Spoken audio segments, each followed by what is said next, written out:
মিয়া দাঁড়াও, কলসের ভিতরে কি? লোকটা ভয়ে ভয়ে কয়, হুজুর কলসের ভিতরে দুধ। কলসের ভিতরে দুধ যদি কয় মদ, তাহলেই তো সাথে সাথে এখন কল্লা যাবে। বাঁচার জন্য বলতেছে কলসের ভিতরে দুধ। হযরত ওমর তিনি এইবার চলে যাওয়ার কথা বিশ্বাস কইরা, লোকটাও মনে করেছে ওমর হয়তো বলবে ঠিক আছে বাজারে চলে যাও, ঠিক আছে যাও, কিন্তু না, হযরত ওমর কয় দুধ না অন্য কিছু, ঢাকনা সরাও আমি দেখব। লোকটা এবার ঢাকনা সরাবে কেমন করে, হাতে কাঁপে, বডি কাঁপে, পুরা বডি কাঁপতেছে, চোখ থেকে পানি পড়তেছে, মাথা ঝুঁকায়া গেছে, আর বলতেছে মালিক, ও মালিক, জীবনের জন্য তওবা করলাম, আর জীবনে মদের ব্যবসা করব না, আর মদের দ্বারে কাছে যাব না, আজকের মতো তুমি আমাকে ওমরের হাত থেকে বাঁচাও। খাটি দিলে তওবা করলাম, আল্লাহ তওবাকারীর তওবা আল্লাহ কবুল করেনি না করে না? আরো জোরে বলেন, করেনি না করে না? ইন্নাল্লাহা ইউহিব্বুত তাওয়াবিন ওয়া ইউহিব্বুল মুতাতাহহিরিন। আল্লাহ কই তওবাকারীকে আমি ভালোবাসি, এই কথা আল্লাহ আগে আনছে। এরপরে কই যারা গুনাহ করে না, তওবাও লাগে না, এদেরকে আমি আল্লাহ ভালোবাসি। কিন্তু গুনাহ কইরা যারা তওবা করে তাদের ভালোবাসার কথা আল্লাহ আগে আনছেন। যেরকম সুবহানাল্লাহ। মুতাতাহহিরিনের কথা আল্লাহ পরে নিছেন, তাওয়াবিনের কথা আগে আনছেন। এজন্য আল্লাহ পাক রব্বুল আলামিনের কাছে তওবাকারীরা এত পছন্দের। এই তওবাটা আল্লাহ কবুল করে নিয়েছে লোকটার। যেই মাত্র ঢাকনাটা সরায় আর মনে মনে প্রস্তুত, এখনই আমার কল্লাটা ওমরের তলোয়ারের দ্বারা আলাদা হবে। কারণ আমি যতই বলেছি দুধ, আসলে আমি তো জানি এর ভিতরে মদ। কিন্তু ঢাকনা সরায় যখন তাকায় দেখে, আল্লাহু আকবার, কলস ভরা মদ আল্লাহ দুধ বানায় দিছে। প্রশংসা কার হবে? একটু জোরে বলেন কার? আলহামদুলিমান কাদ্দারা খাইরান ওয়া কাবালা, আলহামদুলিমান কাদ্দারা খাইরান ওয়া কাবালা, ওয়া শুকরু লিমান সাওয়ারা হুসনান ওয়া জামালা, ফারদুন সামাদুন আন সিফাতিন খালকি বারিউন, রব্বুন আযালিয়ুন খালাকাল খালকা কামালা, লা জিদ্দা ওয়ালা নিদ্দা ওয়ালা হাদ্দা লিমাওলা, আল আনা কামা কানা ওয়া লাম ইয়ালকা যাওয়ালা, আল আনা কামা কানা ওয়া লাম ইয়ালকা যাওয়ালা। মুহাব্বতের সাথে সবাই বলি আল্লাহু আকবার। আরবের কোন মানুষ আমি ওমরের নাম জানতো না। সেই ওমর ওট্রাখাল থেকে আজকে মদিনার রাষ্ট্রপ্রধান। জুড়ে বলি সুবহানাল্লাহ। আজ পৃথিবীর অর্ধ পৃথিবী জুড়ে ওমরের শাসন, শুধু একমাত্র আমার নবীর আদর্শ আর কোরআনের শিক্ষা লাভ করার কারণে। জুড়ে কোন সুবহানাল্লাহ। হযরত ওমর ফারুক রাদিয়াল্লাহু তাআলা আনহু তিনি অর্ধ পৃথিবীর বাদশা হয়ে গেলেন। খলিফাতুল মুসলিমিন হযরত ওমর কিভাবে তিনি রাজত্ব পরিচালনা করেছেন? কারণ নবীর আদর্শ শিখায় মকমলের বিছানায় ঘুমায় রাজত্ব পরিচালনা করা নয়। না না, এসির ভিতরে তাইকা রাষ্ট্র পরিচালনা করা নবীর বৈশিষ্ট্য নয়। আমার নবী দয়ার নবী, তিনিও রাষ্ট্র পরিচালনা করেছেন মসজিদে নববীর ভিতরে বৈশা। যেরকম সুবহানাল্লাহ। সাধারণ একজন মানুষ মায়ার নবীর কাছে আসতে পারত রে যুবক, নবীর কাছে দিল খুলে কথা বলতে পারত। আমার নবী সাধারণ মানুষের মুখের দিকে তাকায় কথা বলতেন। একজন নিরীহ মানুষও যদি মায়ের নবীর সাথে কথা বলতে চায়, নবীজি পুরাপুরি তার দিকে ফিরা চোখে চোখ রেখে মিষ্টি হাসি দিয়ে কথা বলতেন। সুবহানাল্লাহ। কোন ধরনের ভাব অন্তরে ছিল না। আমি চেয়ারম্যান, আমি বাদশা, আমি এমপি, আমি মন্ত্রী, আমি মিনিস্টার। হযরত ওমর ফারুক রাদিয়াল্লাহু তাআলা আনহু তিনি বলেন, আমি শাসক হই নাই, আমি আমার ঘাড়ে বিরাট বড় দায়িত্ব আমি চাপায়া দিছি। আলা কুল্লুকুম রাইন ওয়া কুল্লুকুম মাসউলুন আন রাইয়াতিহি। আল্লাহ নবী বলেন, তুমি যত বড় দায়িত্বশীল, তোমার জবাবদিহিতা তত বড় রে আল্লাহর গোলাম। তুমি যদি সাধারণ একজন দায়িত্বশীল হও, তোমার জিম্মাদারি হলো সাধারণ।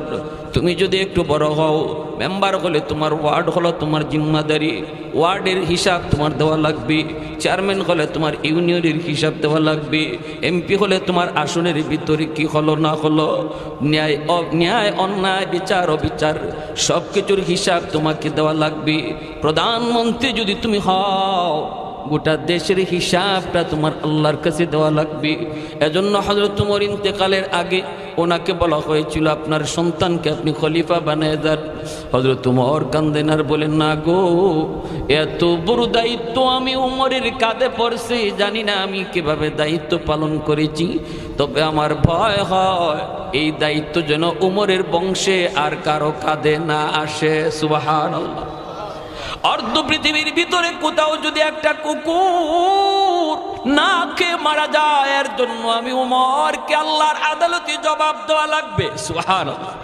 মানুষ শুধু নয়, মানুষ নয়, একটা হাইওয়ানের উপরে যদি অবিচার হয়, এর জন্য আমি ওমরকে আল্লাহর কাঠ করায় দ্বারায় জবাব দেওয়া লাগবে। এই অনুভূতি নিয়ে হযরত ওমর তিনি রাতে ঘুমাইতেন না, তিনি ঘুমাইতেন না। রাতের অন্ধকারে তিনি বেশভূষ একদম পাল্টায়া সাধারণ মানুষের বেশ ধরে তিনি বের হয়ে যাইতেন অলিগলিতে, জনগণের হালত দেখার জন্য। কে কোন হালতে আছে, নাকি কেউ কষ্টে আছে, নাকি কেউ কোনো বিপদে আছে, ওমরকে আবার কোনো আল্লাহর আদালতে কোনো পাকড়াও পড়বে কিনা। এজন্য তিনি সঙ্গী সাথী বডিগার্ড কাউকেও নিতেন না রে যুবক। একা একা হযরত ওমর রাতের অন্ধকারে বের হয়ে যেতেন।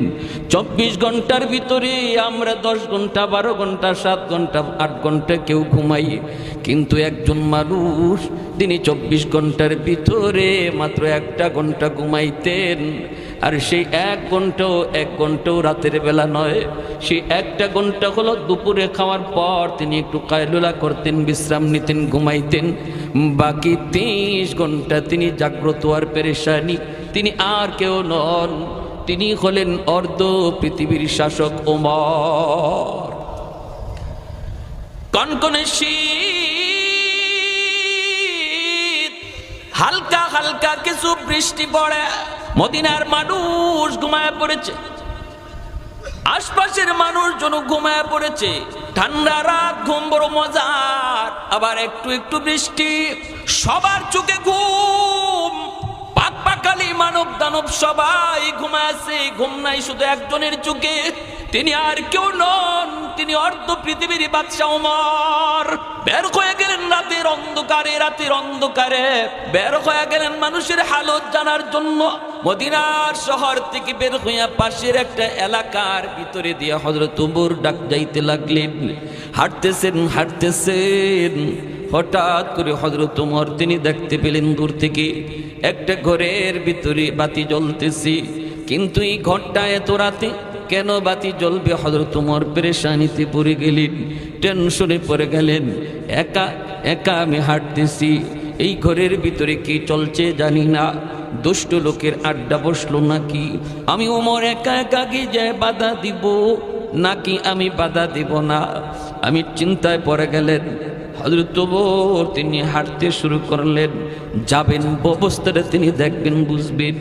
পাশে যায় তিনি দেখতে পেলেন চুলার মধ্যে আগুন জ্বলে, চুলায় আগুন জ্বলে, আর একটা পাতিল চুলায় বসানো, পাতিলের নিচে আগুন জ্বালানো হচ্ছে। পাশেই একজন মহিলা, পুরুষ মানুষ নাই, মহিলা একা, কিন্তু তার 3টা বাচ্চা, মাকে জড়া দইরা কাঁদতেছি, পেটের ক্ষুধায় কাঁদতেছি। কিন্তু মা জবাব দিতেছে আর বুঝ দিতেছে, বাজান রে একটু ঘুমাও, এই যে মা রান্না করতেছি রে বাজান, কিছুক্ষণ পরেই তোমাদের খানার ব্যবস্থা হয়ে যাবে, তোমরা একটু মনোযোগ দিয়ে তখন একটু ঘুমাও। সান্ত্বনা দিতেছে মা বাচ্চাগুলিকে ঘুম পাড়ানোর জন্য। কিন্তু হযরত ওমর এই দৃশ্য দেখে তিনি চিন্তায় পড়ে গেলেন, ঘটনা কি? এই ঘরে পুরুষ মানুষ কোথায়, মহিলাই বা কে, বাচ্চাগুলি বা কি করে, কেন ওরা কান্না করে? হযরত ওমর বাহির থেকে তিনি আওয়াজ দেয়া বলেন, ঘরের ভিতরে কে কে গো, এত রাতে বাতি জ্বলে কেন, এই বাচ্চাগুলি বা কান্না করে কারণ কি? আওয়াজ দেওয়া মাত্রই মহিলা বুঝে গেছে একজন মানুষ, অপরিচিত মানুষ।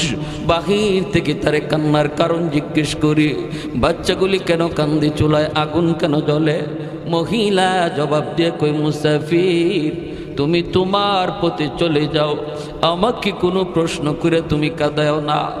মনের ব্যথা আমি বললে আমি আরো বেশি কান্না করব, না না আমার দুঃখ বেড়ে যাবে, তুমি তোমার পথে চলে যাও রে মুসাফির। হযরত ওমর আবারও জিজ্ঞেস করেন, মা গো মা তুমি বলো না বলো। ওমর নিজের পরিচয় মহিলাকে দেন না, তিনি যে অর্ধ পৃথিবীর বাদশাহ, তিনি যে মদিনার খলিফা, নিজের পরিচয় মহিলাকে দেন না।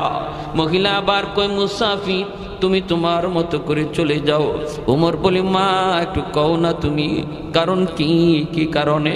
দেখি না আমি তোমার কোনো উপকার করতে পারি না গো মা। মহিলা তখন বলতেছে, মুসাফির তাহলে তুমি শোনো, এই ঘরটা হলো একজন মুজাহিদের ঘর, নবীর একজন সাহাবীর ঘর। আমার স্বামী তিনি অমুক যুদ্ধে যাইয়া শহীদ হয়ে গেছেন, কিন্তু 3টা বাচ্চা আমার কাছে তিনি রেখে গেছেন। আমার বাচ্চাগুলি এতিম, আমার বাচ্চাগুলির বাবা নাই, জিহাদের ময়দানে তাদের বাবা শহীদ হয়েছে। আমি একজন মহিলা মানুষ, কেমন করে আমি বাচ্চাগুলির খানার ব্যবস্থা করব? আজ 3 দিন হয়ে যায় আমার বাচ্চাগুলির পেটে কোনো খানা পড়ে না, ক্ষুধার্ত আমি নিজে, আমার বাচ্চাগুলিও 3 দিনের ক্ষুধার্ত। আজ সন্ধ্যার পর থেকে আমার একটা বাচ্চা এমন ভাবে মাটিতে পড়ে গেছে, মনে হয় তার জান যাবে যাবে অবস্থা। একটা দুধের বাচ্চা আছে আমার, আমি মা দুধ খাওয়াবো কেমন করে? আমার বুকের দুধটাও শুকায়া গেছে, ক্ষুধার যন্ত্রণায় আমার বুকেও দুধ নাই গো। ও মুসাফির, আজকে বাচ্চাগুলিকে একটু বুঝ দেওয়ার জন্য আমি তাদের সাথে ধোঁকা দিতেছি, ধোঁকা। আমি একজন মুজাহিদের 3টে এতিম বাচ্চার সাথে ধোঁকাবাজি করতেছি পানি দিয়া। এই পানিতে কিছুই নাই, কিছুই নাই, শুধু চুলায় আগুন জ্বালাইছি তাদেরকে একটু ঘুম পাড়ানোর জন্য। কান্না করে করে আমাকে বড় বিরক্ত করতেছে, এজন্য বলতেছি বাবা তোমরা ঘুমাও, বাবা তোমরা ঘুমাও। এই যে মা রাঁধতেছি, মূলত চুলায় কিছুই রান্না না, বরং পানি সাধারণ পানি গরম হইতেছে। এই কথা শোনা মাত্রই হযরত তোমার চোখ থেকে দর দর করে পানি পড়ে, নিজের পরিচয় তো কোনো দেন না। সাথে সাথে মহিলায় কো, মুসাফির একটা কথা তোমাকে শোনায় রাখি, শুনো।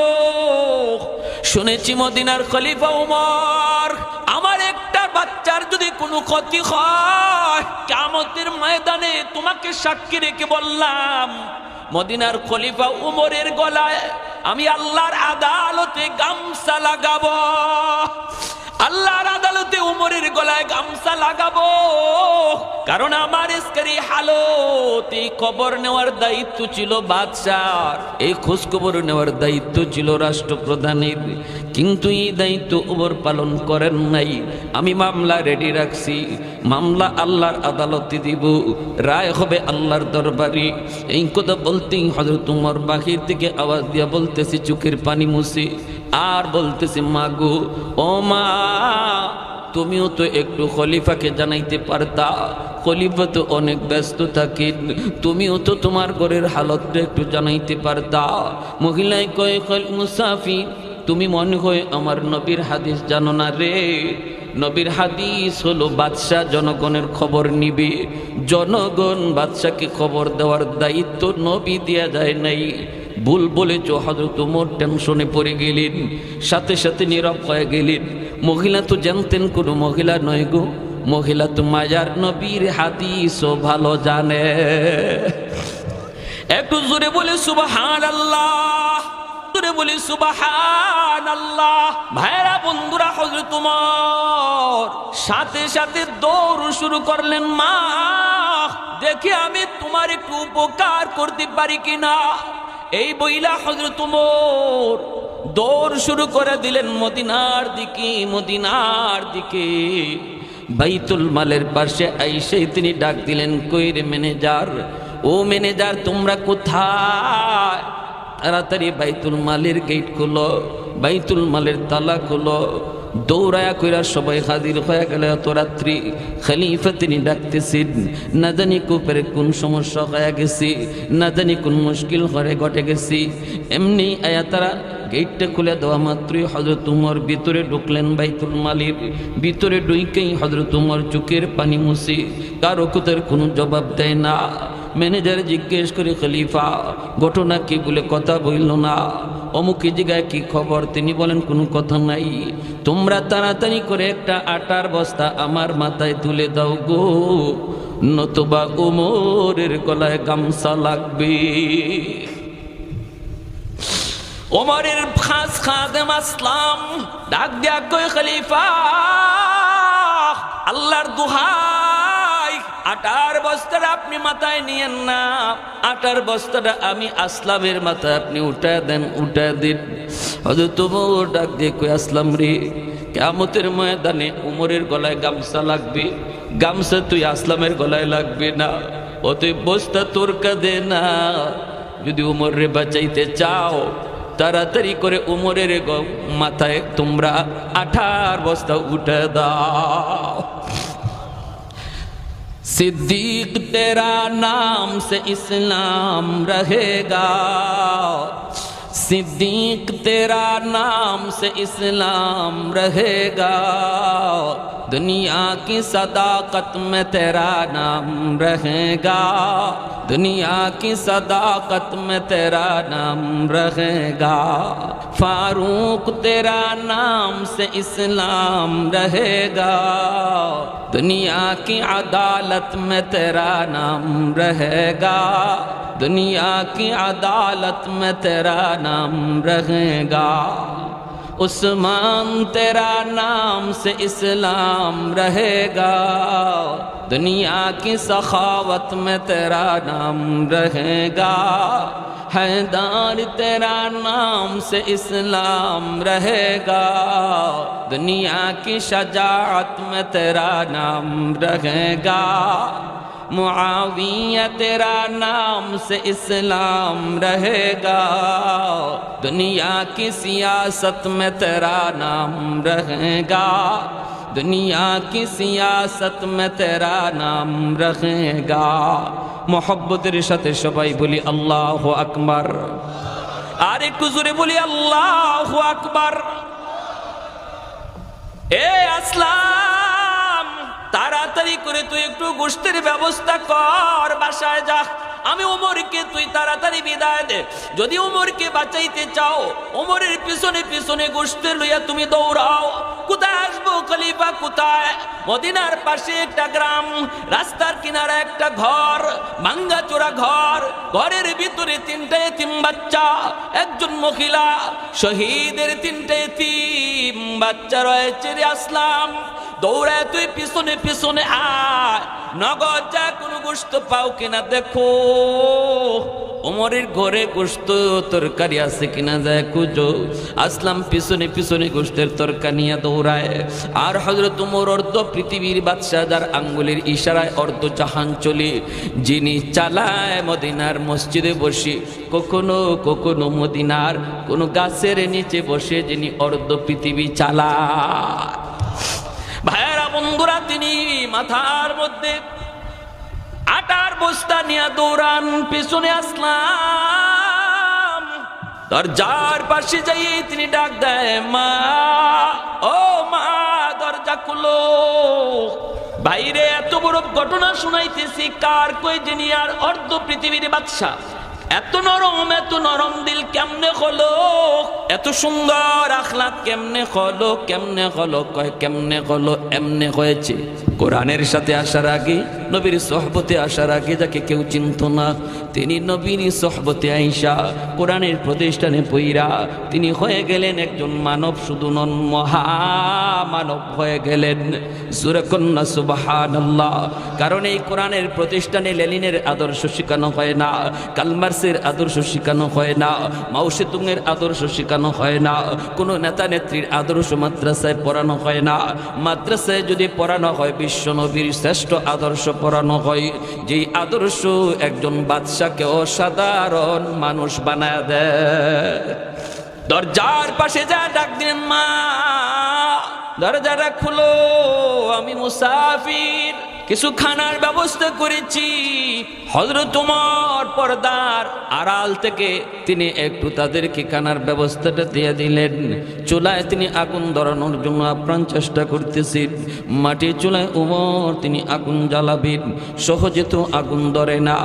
ধোঁয়া আর ধোঁয়া, ওমরের নাক মুখ চোখ লাল করে দিতেছি, কষ্ট আর কষ্ট, চোখ দিয়া পানি পড়তেছে তোমার যন্ত্রণায়।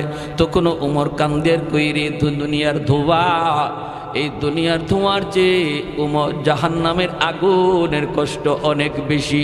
ওমর, জাহান্নামের ধোঁয়া আর আযাব আর কষ্ট থেকে যদি বাঁচতে চাও, এই দুনিয়ার এই ধোঁয়ার কষ্ট কোনো কষ্ট নয়। সুবহানাল্লাহ। এইভাবে তিনি কষ্ট করে করে চলে আগুন ধরায়া আসলামের আনা রেডিমেড গোশত আর রুটিটা পাশে দিয়া হযরত ওমর তিনি চলে যাবেন। আর বলতেছেন, মা গো, এখানে কিছু গোশত আছে আর রুটি আছে গো মা, বাচ্চাগুলিরে তুমি আপাতত এখনই খাওয়াও, আর আটা আমি রেখে দিয়েছি বস্তার ভিতরে, প্রয়োজনে তুমি বস্তা থেকে আটা নিয়ে পরবর্তীতে রান্না করো, এখন নগদ বাচ্চাগুলিরে কিছু তুমি খাওয়াও। এই বইলে হযরত ওমর দরজার বাহিরে যায় তিনি দাঁড়িয়ে রইলেন। মহিলা বাচ্চাগুলির নিয়ে খানার ব্যবস্থা করতেছে। তিনটা বাচ্চা যেন আসমানের চাঁদ হাতে পেয়েছে, খুশিতে বাচ্চাগুলি মাকে চুমু খায়। আর বাচ্চাগুলি কয়, মা, মুসাফির মনে হয় কোনো মানুষ নন, ইনি মনে হয় আল্লাহর পাঠানো ফেরেশতা। মাও কান্দে, বাচ্চাগুলি হাসে। মা কই, বাজান, মনে হয় তোমাদের কষ্ট আর তোমাদের চিৎকার আর তোমাদের কান্না আল্লাহর দরবারে কবুল হয়ে গেছে রে বাজান, আল্লাহ মনে হয় কোন ফেরেশতা পাঠাইছে। এই বইলা বাচ্চাগুলিরে মা খাওয়াইতেছে। হযরত ওমর দরজার বাহিরে তিনি দাঁড়ায় দাঁড়ায় চোখের পানি মুছতেছেন। আসলাম ডাক দিয়ে কয়, খলিফাতুল মুসলিমিন, আমিরুল মুমিনিন, এই যে ফজরের টাইম হয়ে যাইতেছে গো, একটু পরেই ফজরের আজান হয়ে যাবে, মসজিদে নববীতে ফজরের জামাত হবে, আর ওই জামাতের ইমাম হলেন আপনি। যদি এখনই আমরা মদিনার উদ্দেশ্যে রওনা না দেই, তাহলে মদিনার মসজিদে আপনার নামাজ পড়ানো সম্ভব না। এ ভাই, অর্ধ পৃথিবীর বাদশাহ তিনি মসজিদের ইমাম। জোরে কোন সুবহানাল্লাহ। আজকে ইমামতির পোস্টারে সাধারণ পোস্ট মনে করা হয়, মাদ্রাসার উস্তাদকে সাধারণ উস্তাদ মনে করা হয়, মসজিদের ইমাম সাহেবকে যা তা ব্যবহার করা হয়। না না, ইমামতি সাধারণ কোনো দায়িত্ব ছিল না রে ভাই, আমরা সাধারণ দায়িত্ব বানায় ফেলেছি। মূলত ইমামতি করত যিনি বাদশাহ, তার দায়িত্ব। ইমাম হলো এলাকার বাদশাহ, ইমাম হলো এলাকার বাদশাহ। ঠিক কিনা জোরে কর। কার সাথে কি করি, কার সাথে কি আচরণ করি, একটু খেয়াল রাখা দরকার।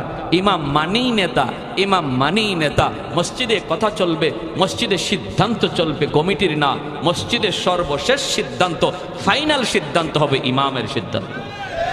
ঠিক কিনা জোরে বলেন। চেঞ্জ করতে হবে আমাদের মানসিকতা, আমাদের মানসিকতা চেঞ্জ করতে হবে। ইমাম আমাদের অধীনে কোনো চাকর না, চাকরি করে বিষয়টা এমন না। ইমাম এমন একটা দায়িত্ব পালন করে যে দায়িত্বটা পালন করার কথা বাদশাহ, প্রেসিডেন্টের। 1 মিনিট 2 মিনিট লেট হয়ে গেলে ইমামের উপরে আমরা গরম। মসজিদে ঘড়ির দিকে তাকাই, এখনো মদিনার শরীফে রুসুম চালু আছে, আজানের টাইম দেওয়া আছে, আজান কয়টায় হবে, কিন্তু জামাত কয়টায় দাঁড়াবে এখনো পর্যন্ত নবীর দেশে টাইম উল্লেখ নাই। কি খবর আপনারা জানেন না? জোহরের আজান হবে কয়টায়? 12:30টায়, এটা টাইম লেখা। বলে আপনি যদি জিজ্ঞেস করেন একজন রে, ভাই আজান তো জানলাম 12টায়, 12:30টায়, নামাজ কয়টায়? সবাই বলবে জানি না, জানি না, জানি না। বলে তাহলে কখন? ইমাম সাহেব আসবে যখন তখন। আল্লাহু আকবার জোরে। তারা এখনো নেতা হিসাবেই মানে, নেতা হিসাবেই মানে। এটা ছিল আমার নবীর যুগের ইতিহাস। খাদেম আসলাম ডাক দেয়া কই, আমিরুল মুমিনিন, ফজরের আজানের টাইম হয়ে গেল, কাছাকাছি হয়ে গেল, আপনি বুঝি মদিনায় যাবেন না? মদিনায় মানুষজন মসজিদে নববীতে আপনার ইমামতির অপেক্ষা করবি। এই কথা বলতে হযরত ওমর বলতেছে, আসলাম রে একটু থাম, আমি জানি টাইম হয়ে গেছি, কিন্তু আমার কেন দাঁড়ায় থাকতে মন চাইতেছে জানুনি? এই জায়গাটায় দাঁড়ায় দাঁড়ায় আমি তিনজন এতিমের কান্না শুনেছিলাম, এখন আমার মন বলে উমর এখানে দাঁড়ায় তুমি কান্না শুনছো বাচ্চাগুলির, এখন এখানেই দাঁড়ায় তুমি বাচ্চাগুলির একটু হাসি আনন্দ শুনে যাও, একটু হাসি আনন্দ শুনে যাও। আসলাম তো একটু আমাকে সময় দেয় না, একটু সময় দে, আমি এতিম বাচ্চাগুলির একটু হাসি আনন্দ শুনি। যখনই মা তাদেরকে খানা খাওয়ায়, বাচ্চাগুলি একটু আনন্দ করে হাসি ঠাট্টা করে, হযরত ওমর সাথে সাথে চোখের পানিটা মুইসা আল্লাহর কুদরতি কদমে সেজদায় পড়ে কান্না শুরু করে, মালিক জানি না এরপরও উমরের গলায় কতবার তোমার আদালতে রশি লাগবে আর গামছা লাগবে, এমন কত মামলা জানি উমরের গলায় ঝুইলা রয়েছে গো মালিক, এত বড় দায়িত্ব তুমি আমি উমরের কাঁধে কেন দিলা? আমি এর যোগ্য ছিলাম না গো আল্লাহ, আমি তো আমার কবরই রাখতে পারি না, আল্লাহ তুমি আমাকে এত বড় দায়িত্ব দিয়েছো। চোখের পানিটা মুইসা খলিফাতুল মুসলিমিন তিনি চলতে শুরু করলেন মদিনার দিকে। আসলামকে নিয়ে মসজিদে নববীতে হাজির, আজান হয়ে গেল। মসজিদে নববীর ইমাম হলেন খলিফাতুল মুসলিমিন। ফজরের নামাজ পড়ানোর পর তিনি ডাক দেয়া বলতেছি, মুসল্লি ভাইরা তোমরা যে যেথায় আসো জায়গায় বসা থাকো রে, এখন তোমাদের সামনে একটা জঘন্যতম অপরাধীর বিচার হবে, তোমাদের সামনে বিচারটা হবে, তোমরা জায়গায় বসা থাকো। সবাই যার যার জায়গায় সালাম ফিরানোর পর যার যার জায়গায় বসা থাকলো। মিম্বরে বসে গেলেন অর্ধ পৃথিবীর বাদশাহ, তিনি মিম্বরে বসে তিনি বলেন তোমরা জায়গায় বসে থাকো, কুখ্যাত একজন আসামির বিচার হবে। সবাই মনে মনে ভাবতেছে, রাতের অন্ধকারে খলিফা ছদ্মবেশে জনগণের হালত দেখতে বের হয়, কোথায় জানি আজকে কি দেখতে পেয়েছে রে, কার উপরে কান জানি আজকে কি বিচার হয়। সবাই যার যার জায়গায় বসা রয়েছে। ওই অবস্থায় হযরত ওমর পুলিশকে আদেশ দিলেন, যাও দ্রুত বেগে তোমরা চলে যাও মদিনার পাশের ওই এলাকায় গেলে পরে তোমরা ঢুকতেই দেখবা রাস্তার পাশে একটা ঘর, ভাঙ্গাচোরা ঘর। এই ঘরে যায় দেখবা তিনটা এতিম বাচ্চার তাদের মা বাবা নাই, বাবা জিহাদের ময়দানে শহীদ হয়েছে। এই মহিলা সহ তিনটা বাচ্চারে তোমরা ধরে নিয়ে আসো, আমার আদালতে আজকে তোমাদের সামনে বিচার হবে। সাহাবাই কেরাম মনে মনে ভাবতেছেন, না জানি কোন অন্যায় মহিলা করেছে, আল্লাহ জানে রে, আল্লাহ জানে মহিলা কি অপরাধ করেছে, আজকে কি জানি বিচার হয়। পুলিশ চলে গেল। হযরত ওমর বলেন, শুনো যদি আসতে না চায় জোর করে নিয়ে আসবা, আল্লাহু আকবার, জোর করে নিয়ে আসবার বলবা উমরের আদালতে বিচার। সবাই কাঁপতেছে, না জানি আজকে মহিলার কি বিচার হয়, না জানি ওমরের আদালতে কি বিচার জানি হয়। ভাইরা বন্ধুরা চলতেছেন যাইতে যাইতে ভাইরা বন্ধুরা কোতোয়ালি থানার পুলিশেরা ওই দরজার সামনে যায় ডাক দিল, মা। বলে কে? বলে আমরা মদিনার পুলিশ। পুলিশ বলা মাত্রই বাচ্চাগুলি কাইপে উঠলো, ছোট বাচ্চা। পুলিশ বলা মাত্রই মাকে তিনটা বাচ্চা যায় জড়ায় ধরলো। মা গো, দরজার সামনে মদিনার পুলিশ, ঘটনা কি? মাও চমকে উঠলো। মায় কই, বাবা আমিও তো বুঝি না, পুলিশ আমাদের দরজার সামনে, ঘটনা কি? মহিলা আওয়াজ দেয়া কয়, কি জন্য, কারণ কি, ঘটনা কি, সমস্যা কি? দরজার বাহির থেকে পুলিশেরা কয়, আমিরুল মুমিনিন খলিফাতুল মুসলিমিন হযরত ওমরের আদালতে বিচার, আপনার বিরুদ্ধে বিচার, আপনাকে নিয়ে যাওয়ার জন্য আদেশ জারি করা হয়েছে, খলিফা নিজে আদেশ দিয়েছেন। এই কথা বলা মাত্রই মহিলার যেন আসমান ভেঙে মাথায় পড়ল। বাচ্চাগুলি মাকে জড়ায় ধরে কান্না করে, কারণ হযরত ওমরের নাম শুনলে পরে তখন মানুষ ভয় পাইত। অনেক বাচ্চাগুলি ঘুমায় না, ওমরের নাম বইলা ঘুম পাড়ানো হতো। আমরা যেমন বলি বাঘ আইতেছে তাড়াতাড়ি ঘুমা, কিন্তু মদিনার বাচ্চাগুলির যদি বলা হতো হযরত ওমর আসতেছে তাড়াতাড়ি ঘুমা, ঘুমাও, সাথে সাথে বাচ্চাগুলি ঘুমায় পড়তো। সেই উমরের আদেশ জারি করেছে আজকে নিয়ে যাওয়ার জন্য। উমরের নাম শুনলে পরে শুধু মানুষ নয় রে যুবক, শয়তান পর্যন্ত অন্য রাস্তায় ভাগতো। এক লোক মদের এইরকম ভাবে একটা হাড়ি লইয়া, মদের হাড়ি লইয়া যাইতেছি, কলস পরা মদ লইয়া বাজারে বিক্রি করতে যাবি, আর মনে মনে কয় আল্লাহ আমাকে সবার সামনে তুমি ফালাইলো, উমরের সামনে ফালাইও না। রাস্তার কিনারা দিয়ে দিয়ে সে বাজারে যাইতেছি, হঠাৎ করে দেখে উমর ওই দিক থেকে আসতেছেন, ওই দিক থেকে আসতেছেন। আর উমরের হাতের তলোয়ার সব সময় খোলা থাকতো, খাপের ভিতরে ঢুকাবে আবার বের করবে, এতটুকু টাইম হযরত উমরের ছিল না। হযরত উমর আসতেছেন, লোকটা যাইতেছে, মনে মনে কই মালিক আমি তোমার কাছে আবদার করেছিলাম উমরের সামনে ফালায়ও না, ফালায়ও না, কিন্তু এখন তো যে কি যেখানে বাঘের ভয় সেখানেই রাত হয়। যার ভয়ে আমি যাইতেছি সেই তো সামনে। মনে করছে ওমর হয়তো আমাকে দেখেন নাই, রাস্তার কিনারা দিয়ে চলে যাব, কোন রকম পাশ কাটায় চলে যাব, দেখে কোন রকম যেতে পারি কিনা। আর বলতেছে আল্লাহ আমাকে আজকের মতো বাঁচাও, আল্লাহ তুমি আমাকে ওমরের হাত থেকে বাঁচাও। কিনারা দিয়ে যাওয়ার চেষ্টা করে, কিন্তু না না, যেই মাত্র সমানে সমানে হয়ে গেল, হযরত ওমর রাস্তার ওই পাশ থেকে ডাক দিয়ে বলছে, ও মিয়া দাঁড়াও, কলসে কি বলুন তো? কলিজায় আর পানি আসেনি? জোরে কোন পানি আসেনি? আবার তলোয়ার হাতের মধ্যে চিকচিক চিকচিক করতেছে, কারণ ওমর তলোয়ার চালাইতে বেশি দেরি করেন। এজন্য ইবলিসে কয় আল্লাহ উমর যে ভাই আয়, তুমি আমার এই ভাই নিও না। নবী কয় সবার সাথেই শয়তান আছে, একজন করে ফেরেশতা, একজন করে শয়তান, সবার সাথেই আছে। ফেরেশতায় তারে দিয়া ভালো কাজ করাইতে চায়, আর শয়তানে খারাপ কাজ করাইতে চায়। এজন্যই আমাদের কখনো কখনো ভালো কাজ করতে মন চায়, কখনো ওয়াজে আসতে মন চায়, আবার যাত্রার গানের আয়োজন পাইলে এই গানও যাইতে মন চায়।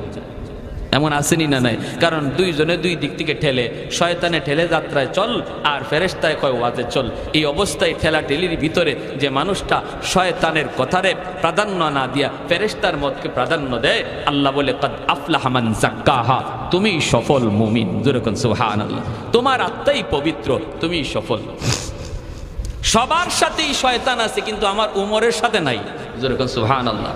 সাহাবায়ে কেরাম বলে ইয়া রাসূলুল্লাহ আপনার সাথেও আছে?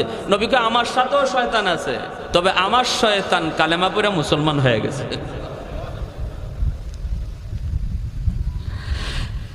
এ মিয়া দাঁড়াও, কলসের ভিতরে কি? লোকটা ভয়ে ভয়ে কয় হুজুর কলসের ভিতরে দুধ। কলসের ভিতরে দুধ যদি কয় মদ, তাহলেই তো সাথে সাথে এখন কল্লা যাবে। বাঁচার জন্য বলতেছে কলসের ভিতরে দুধ। হযরত ওমর তিনি এইবার চলে যাওয়ার কথা বিশ্বাস কইরা, লোকটাও মনে করেছে ওমর হয়তো বলবে ঠিক আছে বাজারে চলে যাও, ঠিক আছে যাও, কিন্তু না, হযরত ওমর কয় দুধ না, অন্য কিছু, ঢাকনা সরাও আমি দেখব। লোকটা এবার ঢাকনা সরাবে কেমন করে? হাতে কাঁপে, বডি কাঁপে, পুরা বডি কাঁপতেছে, চোখ থেকে পানি পড়তেছে, মাথা ঝুঁকায়া গেছে, আর বলতেছে মালিক, ও মালিক, জীবনের জন্য তওবা করলাম, আর জীবনে মদের ব্যবসা করব না, আর মদের দ্বারে কাছে যাব না। আজকের মতো তুমি আমাকে ওমরের হাত থেকে বাঁচাও, কাটি দিলে তওবা করলাম। আল্লাহ তওবাকারীর তওবা আল্লাহ কবুল করেনি না করে না? আরো জোরে বলেন করেনি না করে না? ইন্নাল্লাহা ইউহিব্বুত তাওয়াবিন ওয়া ইউহিব্বুল মুতাতাক্কিরিন। আল্লাহ কই তওবাকারীকে আমি ভালোবাসি, এই কথা আল্লাহ আগে আনছে। এরপরে কই যারা গুনাহ করে না, তওবাও লাগে না, এদেরকে আমি আল্লাহ ভালোবাসি। কিন্তু গুনাহ করে যারা তওবা করে তাদের ভালোবাসার কথা আল্লাহ আগে আনছেন। যেরকম সুবহানাল্লাহ। মুতাতাক্কিরিনের কথা আল্লাহ পরে নিছেন, তাওয়াবিনের কথা আগে আনছেন। এজন্য আল্লাহ পাক রব্বুল আলামিনের কাছে তওবাকারীরা এত পছন্দের। এই তওবাটা আল্লাহ কবুল করে নিয়েছে লোকটার। যেই মাত্র ঢাকনাটা সরায় আর মনে মনে প্রস্তুত, এখনই আমার কল্লাটা ওমরের তলোয়ারের দ্বারা আলাদা হবে। কারণ আমি যতই বলেছি দুধ, আসলে আমি তো জানি এর ভিতরে মদ। কিন্তু ঢাকনা সরায় যখন তাকায় দেখে আল্লাহু আকবার, কলস ভরা মদ আল্লাহ দুধ বানায় দিছে। প্রশংসা কার হবে? একটু জোরে বলেন কার?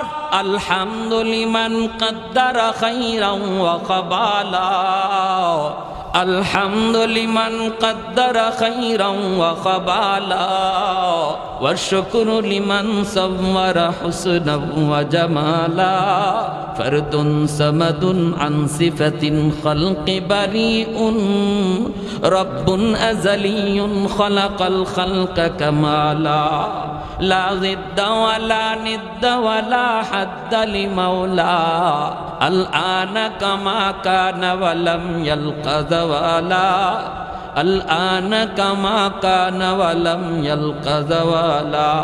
মুহাব্বতের সাথে সবাই বলি আল্লাহু আকবার। ভাইরা বন্ধুরা, সেই উমর নাম শোনা মাত্রই মহিলা ভয় পেয়ে গেল, বাচ্চাগুলি ভয় পেয়ে গেল। এইবার মহিলায় কই আমি তো কোনো অন্যায় করি নাই, কোনো অন্যায় করি নাই। তাহলে আমার বিরুদ্ধে কি বিচার? বিচার তো হবে যে অন্যায় করে আমি তো কোনো অন্যায় করি নাই। সাথে সাথে বাহির থেকে পুলিশেরা ডাক দেয়া কয়, মা গো, তুমি যদি যেতে না চাও তাহলে খলিফার নির্দেশ, তোমাকে জোর করে যেন নিয়ে যাওয়া হয়। এইবার তো মহিলা কলিজা আরো কেঁপে উঠল। ঘটনা কি না জানি আমি কোন অন্যায় করেছি। বুঝেছি, গত রাতের মুসাফির, আমি যে বলেছিলাম উমরের গলায় গামছা লাগাইয়া বানব, এই কথাটা মনে হয় মুসাফির যায়া কইয়া দিছে।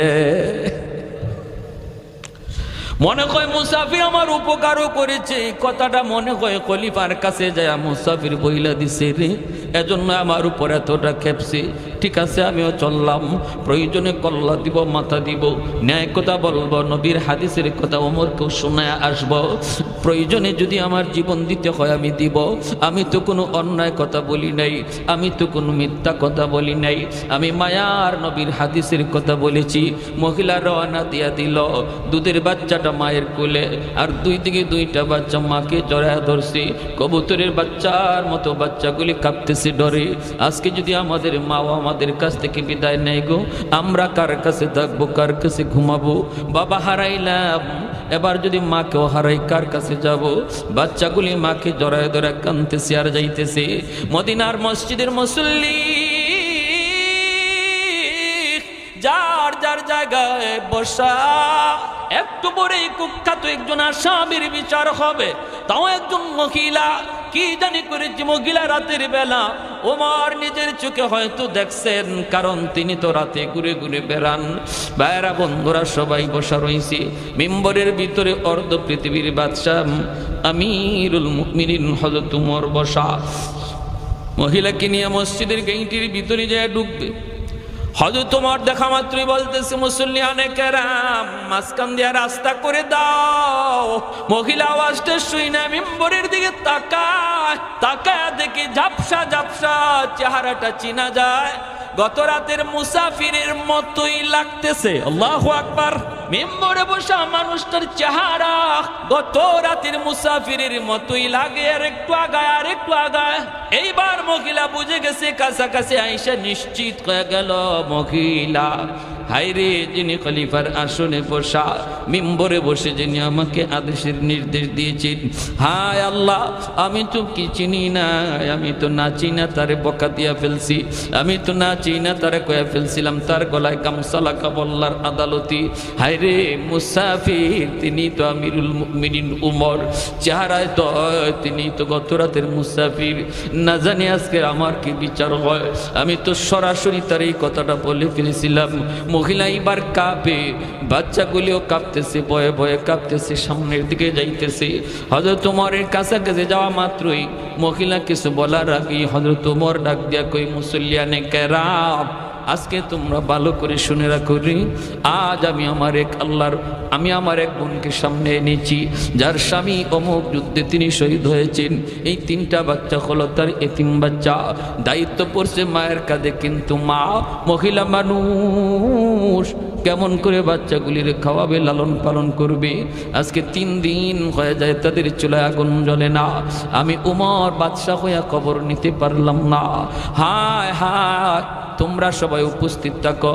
হযরত তোমার চোখের পানি মুছে আর বলতেছে, মা গো, এই যে দেখো আমি আগে থেকেই আমার গলায় গামছা লাগাইয়া রাখছি, এই গামছার এক মাথা দিয়ে আমি আমার গলায় বেঁধে নিয়েছি, আর একটা মাথা মা গো তুমি তোমার হাতে ধরো আর মদিনার অলিগলি দিয়া আমারে ঘুরাও,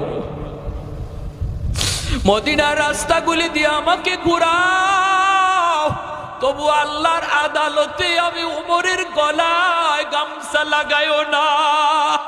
দুনিয়ার আদালতে তোমার যা মন চায় আমি উমরের বিচার করে নাও, কারণ আমি উমর আল্লাহর আদালতকে বড় ভয় পাই, বড় ভয় পাই।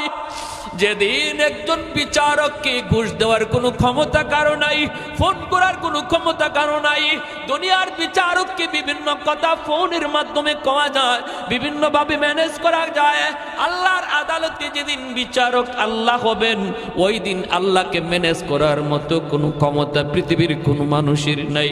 ওমর ডাক দিয়ে কই, মা আমি আমার গলায় গামছাটা বাঁধছি গো মা, তুমি এইবার গামছার আর একটা মাথায় ধরো, ধইরে তুমি মদিনার অলি গলিতে তুমি ঘোরাও, তোমার যা মন চায় তুমি শাস্তি দিয়ে নাও, তবু আল্লাহর আদালতে আমি উমরকে দাঁড় করায়ও না। মহিলা এবার চিৎকার দিয়ে আল্লাহর কুদরতি কদমে সেজদায় পড়ে গেছে। মহিলা কান্দে রে কয়, আমিরুল মুমিনিন, আমি আপনাকে গত রাতে চিনতে পারি নাই, আমি আপনারে চিনতে পারি নাই। এখন আমার বুঝ হয়েছে, মায়ের নবী বলেছেন আমার পরে যদি কোনো নবী হতো সে হতো আমার উমর। মায়ার নবী কেন এই কথা বলেছিলেন, এই কথার মর্ম আমার এখন বুঝে পড়েছে। খলিফা আমাকে মাফ করে দেন, মাফ করে দেন, আমাকে মাফ করে দেন। ভাইরা বন্ধুরা, মদিনার মানুষ সাক্ষী রয়েছে। ভাইরে, এমন সোনার মানুষগুলি যারা একসময় কেউ চিনত না, যারা ব্যবহার কি জিনিস জানতো না, চরিত্র কি জিনিস বুঝতো না, ওই মানুষগুলি কোরআনের শিক্ষায় শিক্ষিত হইয়া আর আমার মায়ার নবীর আদর্শ গ্রহণ কইরা পৃথিবীর ইতিহাসে সোনার মানুষ হয়েছে।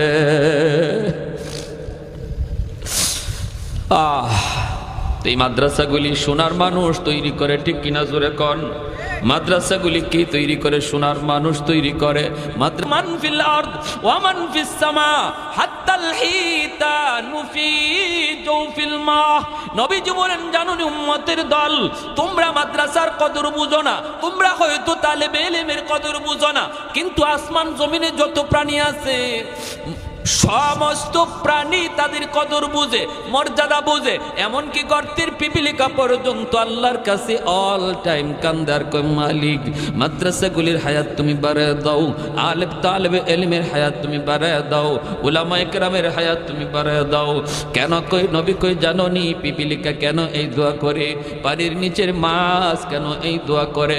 আল্লাহর নবীকে উম্মতের দল, তোমরা না বুঝলেও ওরা বুঝে, কারণ এই মাদ্রাসার খাতিরে আল্লাহ পিপিলিকারে বাঁচায় রাখছে, পানির নিচের মাছ রেও আল্লাহ বাঁচায় রাখছে। জমিনে গজবায় না, যেই পরিমাণে আমরা গুনাহ করি এই পরিমাণে গজবায় না। কেন জানেন? কোরআনের এই আওয়াজের কারণে। জোরে কোন সুবহানাল্লাহ। কোরআনের আওয়াজ বন্ধ হয়ে যাবে, যেই পরিমাণে গুনাহ হইতেছে এই পরিমাণে গজবও নামবে। ইন্না রাহমাতি সাবাকাত আলা গাযাবি, আল্লাহর পাক বলে আমার রহমত গজবের আগে চলে যায়। কখন?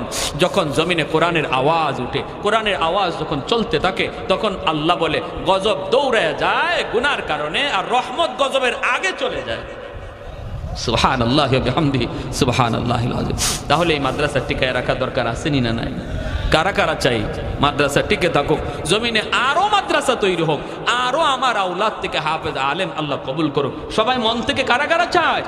আল্লাহ তুমি প্রতিটা হাত কবুল করো, আমাদের প্রত্যেকের আওলাদ থেকে তুমি কোরআনের হাফেজ আলেমে দ্বীন সোনার মানুষ তৈরি করো, যার নামে দুনিয়া আখিরাতে আমার নাম উজালা হবে। হাসরের মাঠে আল্লাহ পাক হাফেজ সাহেবের আব্বা কয়ে ডাক দিবে, মুফতি সাহেবের আব্বা কয়ে ডাক দিবে। হাসরের ময়দানে আপনার নাম আব্দুর রহিম, আব্দুল করিম কয়ে আল্লাহ ডাক দিবে না। দুনিয়ার মানুষ আপনারে আহো হাফিজ সাহেবের আব্বা কয়ে ডাক দিত, হাসরের মাঠে আল্লাহ ওই ইজ্জতেই তারে ডাক দিবে, ও হাফিজ সাহেবের আব্বা। জোরে কোন সুবহানাল্লাহ। দরজা 3 পিস, পাখা 16 পিস, আগামী বছর ওয়াজের সামানা বোর্ডিং এর চল। মাশাআল্লাহ। আমি তো কালেকশন করিও না, কালেকশনের অভ্যাসও নেই। মাদ্রাসার খাতিরে আমি আপনাদের কাছে একটু আবদার করব।